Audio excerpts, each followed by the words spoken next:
اسلام آباد کو سرسبز بنانے کے لیے CDA کا بڑا اقدام۔ موسم بہار شجرکاری مہم 2026 کا باقاعدہ طور پر آغاز کر دیا گیا۔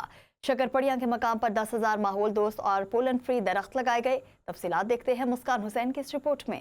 OGDCL اور CDA کا وفاقی دارالحکومت کو مزید دلکش اور سرسبز بنانے کا مشترکہ مشن۔ شکرپڑیاں کے مقام پر شجرکاری مہم کا آغاز کیا گیا، جس میں بچوں اور بڑوں نے بھرپور حصہ لیا۔ جدید QR سسٹم کے تحت درختوں کی نگرانی کا نظام متعارف کروایا گیا۔ مختلف قسم کے پھلدار اور سایہ دار پودے لگائے گئے۔ شہریوں کا کہنا ہے کہ شجرکاری مہم آلودگی کم کرنے میں اہم کردار ادا کرے گی اور شہر کی خوبصورتی میں بھی اضافہ ہوگا۔ کافی اچھی کمپین ہے، ہمیں درخت لگانے چاہیے کیونکہ بیسیکلی اگر آپ فرق دیکھ لینا پنجاب اور نارتھرن کا، تو مین فرق یہ ہے کہ وہاں پر ہریالی یا ٹریز وغیرہ زیادہ ہیں، ہماری سائڈ پہ کم ہے، جس وجہ سے یہاں پہ گلوبل وارمنگ، گرمی اور کافی سارے ایشو رائز ہوتے ہیں۔ یہ CDA کا اور حکومت کا بہت ہی اچھا اقدام ہے کہ جن کی وجہ سے جو ہے ہم ماحول دوست جو ہے یہاں پہ پودے لگا رہے ہیں۔ درخت جو ہوتے ہیں نا وہ بہت ہی اچھے ہوتے ہیں، ہم اگر زیادہ درخت لگاتے ہیں تو ہمیں زیادہ آکسیجن ملتا ہے۔ شجرکاری موسمیاتی تبدیلی، آلودگی اور بڑھتے درجہ حرارت کے خطرات سے نمٹنے کے لیے ایک اہم قومی اقدام ہے۔ کیمرہ مین جنید گردیزی کے ساتھ مسکان حسین، M نیوز، اسلام آباد۔